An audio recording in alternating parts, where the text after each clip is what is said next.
Hey, everybody. Welcome back to the Queens Lair. I am your host, Kellie Miles, and today's topic is part 2 of our overcoming financial distress discussion.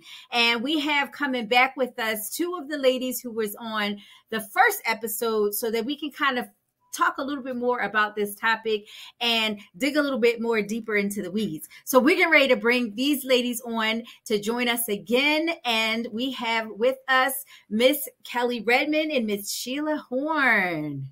Hello. Yes. Hello, everyone. So it's good to see you ladies again. Thank you for joining. Absolutely. Thank you for having us. Yep. Yes, absolutely. So we talked a little bit about who you guys were, and we did introductions on the first one. But just for those people who may not see the first one first, they might see this one first. Let's go ahead and just do some introductions real quick, just quickly, so that people know who's getting the nuggets of knowledge to them today. So we'll start with you, Miss Sheila. Tell us a little bit about who you are, where you live, and what you do. My name is Sheila Horn. I'm from Maryland, and I am a financial consultant, and I help people find money that they're losing unknowingly and unnecessarily. I like it. We need this. Yes. And Kellie, tell us a little bit about who you are, where you're from, and what you do. Sure. I am Kellie Redman. I'm a Jersey girl. And I am a budget coach. So what I do is help people manage their finances and help them, hold them accountable with reaching their financial goals. And yeah, they're accountability person. So what I am. And you know what, to be honest with you, I think sometimes that's really what many of us need, is to have an accountability partner to kind of walk alongside you and not so much hold your hand, but make sure that you're doing what you're supposed to do when it comes to your budgeting, because it helps when you stay consistent and you actually do, the plan that was created. So that's awesome. So last episode, we talked a little bit about having the right perspective about money and the mindset that people have about money. And, so tell us again, how does that impact how we manage our money, the relationship that we have with it, and our perspective? How does that impact how we manage our money? It impacts it a lot, because if you have a mindset that you're always going to be in debt and you're never going to have enough, then that's basically what's going to be your outcome. So you really just have to change the way you think about money. All of us, I can't say all of us, but I wasn't raised in a financial background. I didn't have any knowledge of budgeting and all that. All I remember is, debt collectors calling the house and my father telling us not to answer the phone and, not having any savings. So I didn't grow up with that, with that background. So in my mind, in my early 20s, I was like, okay, I'm just going to spend and I'm going to use my credit card and just, I was just carrying debt along. But until I got to church and I learned from Dave Ramsey's Financial Peace on budgeting and the importance of it, I had to really shift and change my mindset and really know, like, okay, God, this is not how I'm supposed to be living. I'm not supposed to be in my 20s with debt and no savings. So it's really a mindset. It really is. Yeah. Miss Sheila, did you want to add to that? It is. And your mindset, your associations play a part of your mindset, like how you were raised, like Kellie said, but also who you hang out with. Do your friends just get paid and spend all their whole paychecks? So we really have to change our mindsets and get around people, even if it's through social media and YouTube, who are doing well and doing right by their money. And guess what? The Bible tells us what to do with our money. We would never be broke if we did what the Bible says about money. Right. Yeah. Right. And I think every aspect of life, including our finances, starts with the right mindset. And it's been so many times, going as far back as when you in school, they kind of teach you how to get a job and what you need to do to keep that job. And, but they never really break down how to understand and what type of relationship that you should have with the money for that job, the type of job that you should get, and how you should take and budget your paychecks. I think they don't go deep enough in the weeds. And you're absolutely right, Miss Sheila, that the Bible teaches us, it says to be good stewards over your money. And in order for us to be good stewards, we have to know how to do that. So a lot of times we have to step outside of what we were taught as kids and get educated otherwise. And, and the Bible says that we should be lenders and not borrowers. Right. Yeah. So it's just a different way. And so, getting by, having that mindset of just getting by to make ends meet, because that's what a lot of us say. Oh, I'm just going to work. And I guess my question would be is, when it comes to money, we talk a lot about debt, but I want to talk a little bit about the jobs, because a lot of times we get jobs, again, just to make ends meet. So when you get a job just to make ends meet, you're kind of limiting yourself for how much you can do. So what do you think how do you think education plays a role in being able to help you manage your finances as it pertains to even the jobs that we go for? Well, education expands your mindset, because the further you go with your education, whether it is in a specific industry or in college, you're going to meet other people who have had different financial experiences, and that can expand your financial experience. And the first thing that has to be expanded is making ends meet, because two ends were never meant to meet. And that's why people can't make the right. It goes back to that mindset. But education, and maybe you get educated in real estate or educated in investing. It's not always necessarily a college education, but you need a financial education. Yeah. Absolutely. And it helps you to grow. And what came to mind when you said two ends weren't meant to meet is when they do meet, you create a circle, which could be a cycle, constantly the same thing experienced over and over and over again. But if you stretch it out and you learn how to grow it and stretch it out, you start to be able to do more with it. So what do you think, Kellie? Absolutely. I think education is extremely important, especially if you know exactly what you want to do, like what is your passion, and get the education that you need to get, and to make the income that you need to make. But you made a good point about getting a job just to make ends meet. We definitely all need jobs. I still work part-time, but in that, when people are looking for jobs, the importance of having a budget is you look at how much income you need, well, look at how much expenses you have, and then you have to look at how much income you need to meet those expenses, and make sure that you get a job that that meets that, but hopefully exceeds that as well, so you can put money away for savings. And I don't think a lot of people do that. They just I need to get a job, but make sure that job is taking care of your expenses. Yep. And I think a lot of people get burned out because they'll get a job that doesn't meet the expenses, and then they get another job, and then they're working 2 or 3 jobs, and those 2 or 3 jobs is just to the point where they're making ends meet. Right. Absolutely. Yeah. So, and going back to the influence piece, because I think that plays a heavy role in it too, because you have influences from your family, you have influences from your kids, you have influences from peer pressure. So you have all of these influences that might encourage you to do spontaneous or overspending and develop those habits, or constantly getting credit cards because of the pressure of wanting to appear that you're more affluent than you actually are. And that also is a mindset.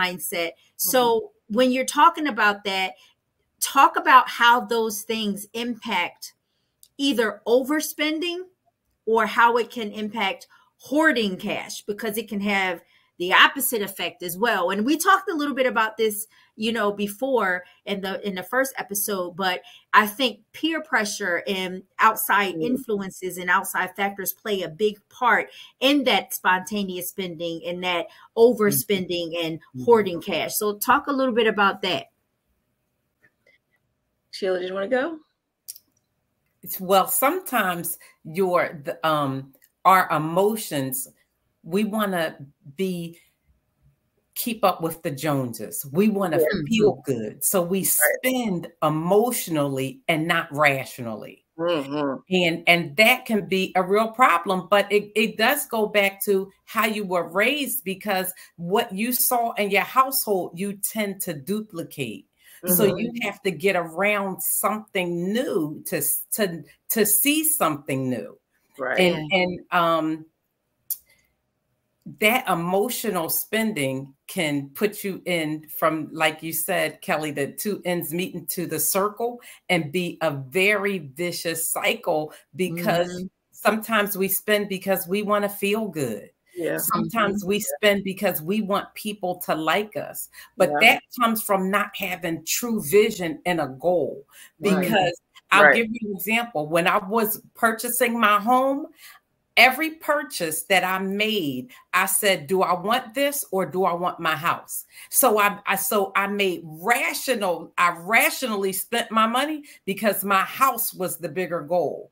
And I think if people take the time to plan for what they really want, then they could make better choices. Absolutely. That's the key, Sheila. That's the key. You have to plan. You really have to plan, and not by using a credit card. Not by carrying it out. You really need to practice delayed self-gratification, and people don't like that. Just put away, save up. Just save up until you have the cash to pay for it. One thing Dave Ramsey said years ago is, don't go on vacation and bring your vacation home with you. Meaning, don't put it on a charge card and then your vacation is you're still paying for it 10 years later. Don't do that. Yeah.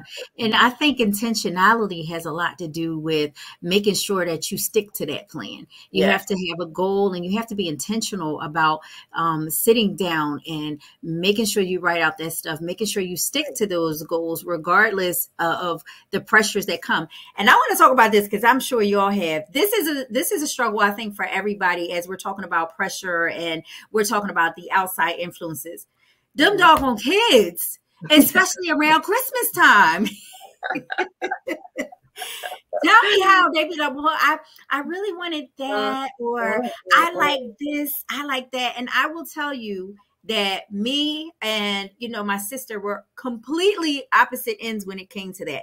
She was the kind of person where, I want to give her everything. I want to do everything. I want to buy her everything. And I'm going to do what I have to do to make sure that she has the most abundant Christmas that she could possibly have. And then she'll just pay for it later. Me, on the other hand, I'm like, listen, son, the way mommy's pockets is set up this year. And I was honest with him to let him know, give me a few things that you would like to have. And it's not that I wanted to take Christmas from him or take it away from him, but I wanted him to be able to look at reality and see, don't put the expectation on me that you're going to have this lavish Christmas every year, when I'm going to give you what we can have and allow that to work. So tell me about your thoughts on that when it comes to them kids.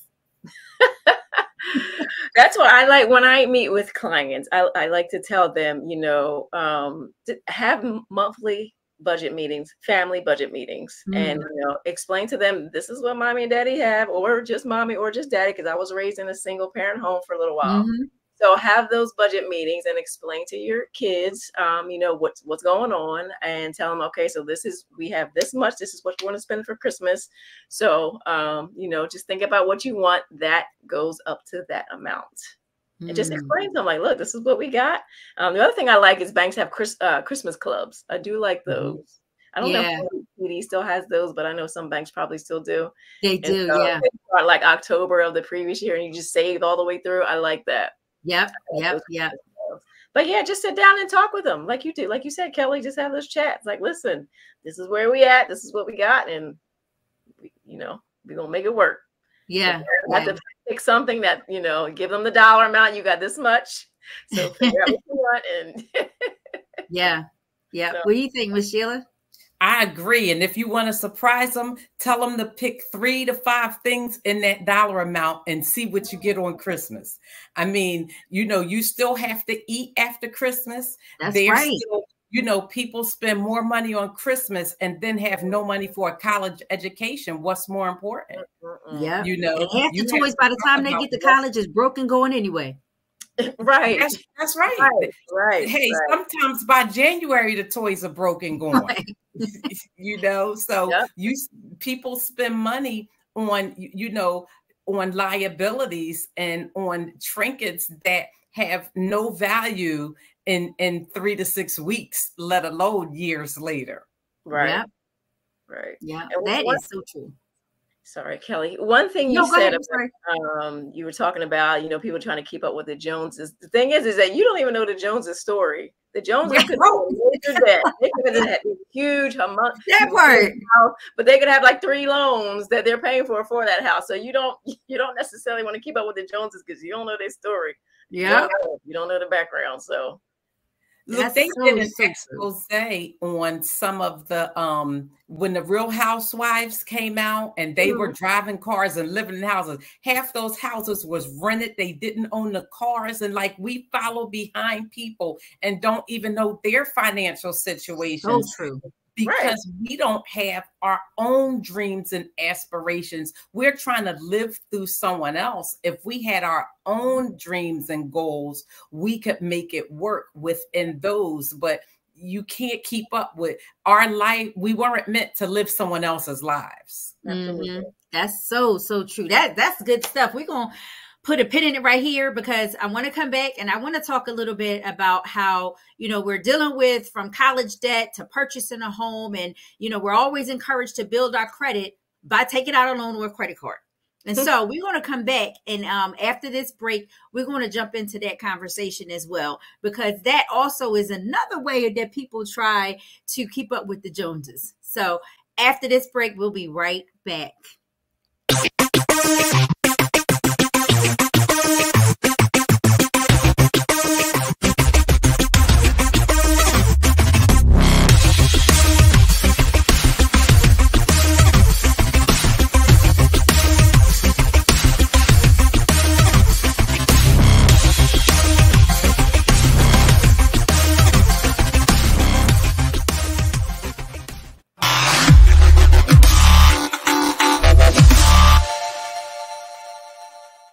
All right, we are back. You are watching the Queens Lair, and I am your host, Kellie Miles, and today's discussion topic is part 2 of our Overcoming Financial Distress discussion.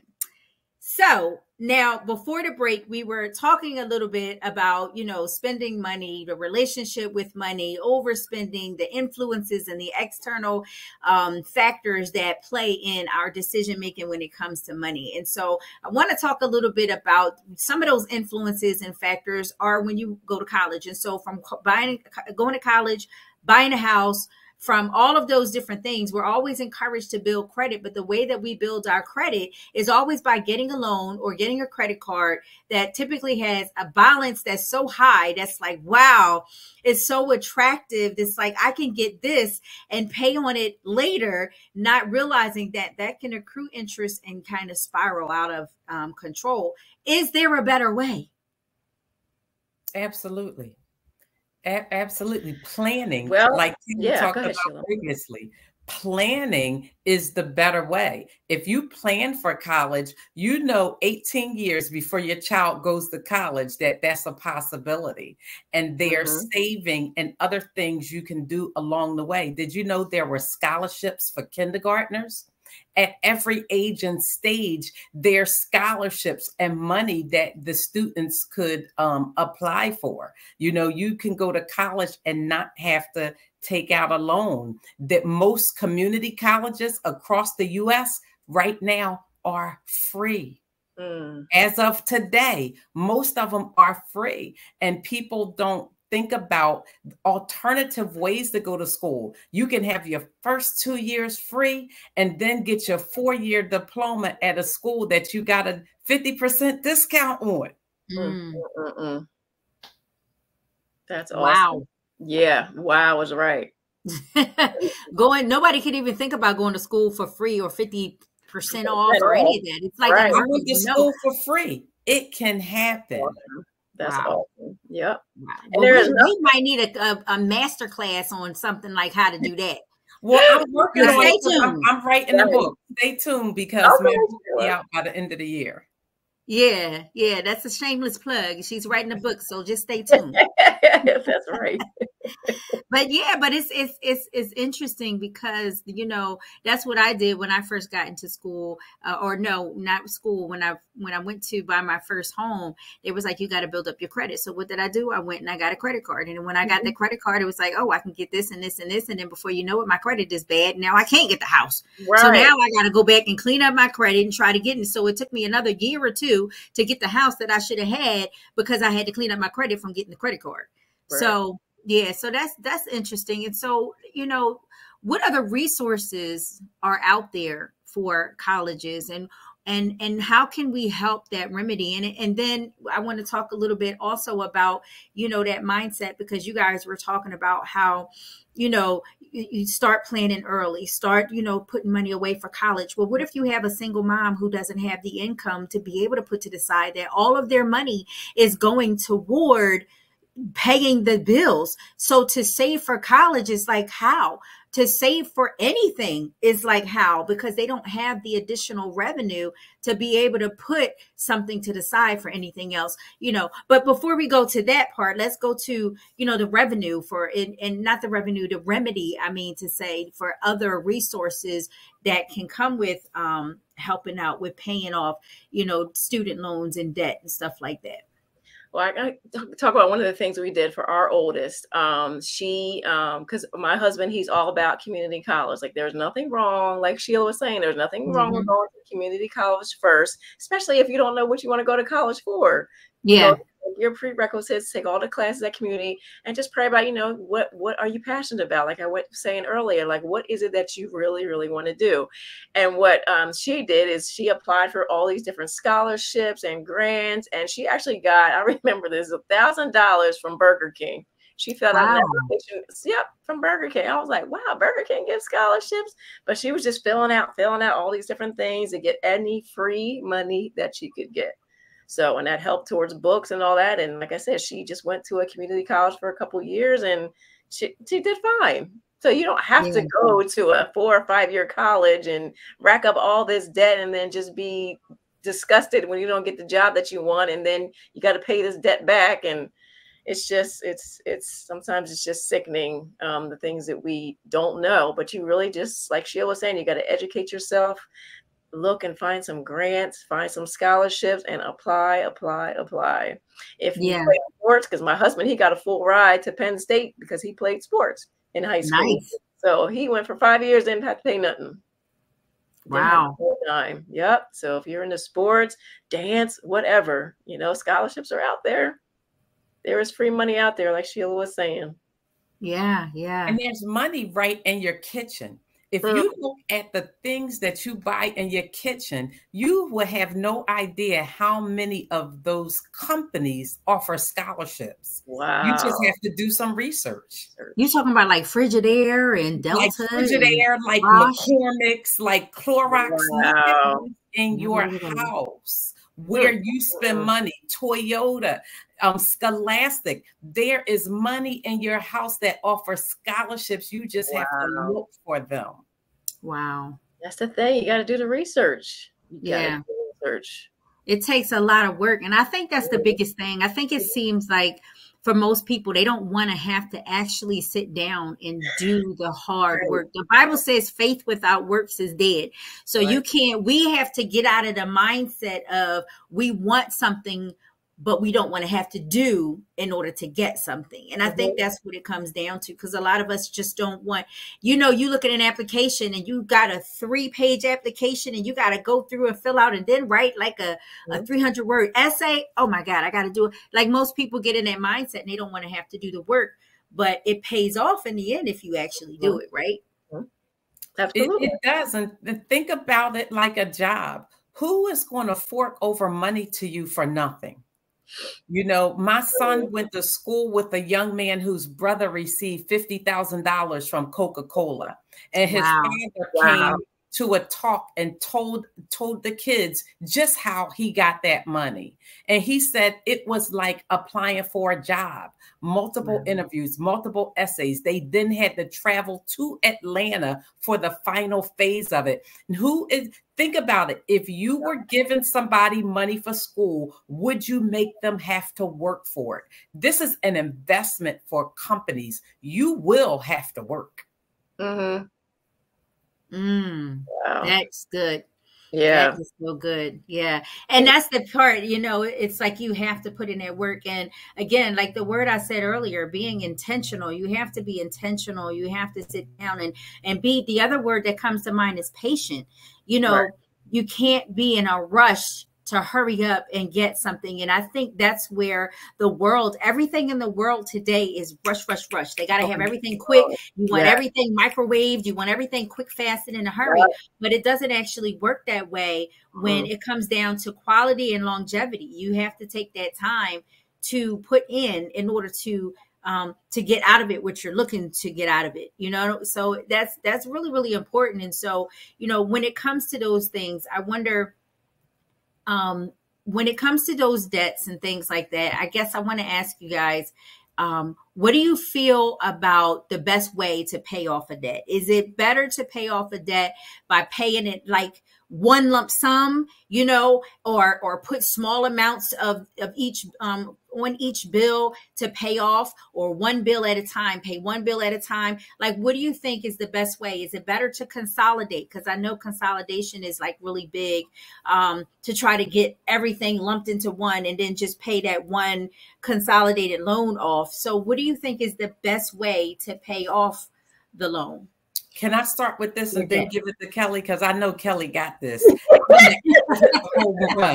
But I just want to say, first, it starts with your mindset, because you can get out of debt and get right back in. You have to change your relationship and how you think about money, because you can consolidate and put everything in one bill and then have all those credit cards open again to spend. Yes. So it's that mindset has to change first. Okay, Kelly. Yep, exactly. Everything she just said, because like you said, you can consolidate everything into one thing and you're paying that one little lovely fee, but then you rack up the credit card again. So now you're only paying, you're paying the consolidation loan and you're paying the credit card again. So to me, it's just, you really have to manage. You have to have a budget and you have to pay those debts off. Work a little bit at a time. The thing is, pay the minimums on all your debts. If you can pay a little bit more on the lowest balance until that gets paid off, and then just do the snowball effect. Take that payment and put it toward the next one. So that's, that's my recommendation. But if you think you are mature enough to handle putting everything into a consolidation, and it depends. It really depends on the person. It really depends on the person whether they can. Tell y'all, it's very tempting, but it can come back to bite you. Right, and if it's a fee to do that, then I wouldn't. No, you can really manage it yourself. If you have that accountability and know what you need to do, I think you can really manage it on your own and don't need to consolidate. But sometimes people do need to do that. So it depends on the person and the situation, really. So I have this last question that I wanted to ask that we were going to go back to, which was, if you're a single mom and you have not been able to save up the money because your funds are limited and you can't figure out what to do to get yourself into a better situation, so you can put money to the side for savings or whatever it is. But we're going to stop right here because we've run out of time. And if y'all want to see the answer to this question or hear the answer, y'all going to have to check out the after show. So we are going to get ready to roll into the after show. And if you want to hear the answer to that question, you got to make sure you tune in to the after show. You can check it out on YouTube, on our YouTube page. I'll put the name of it at the end of this video. All right. So thank you, ladies, so much. I'm going to see y'all in the after show.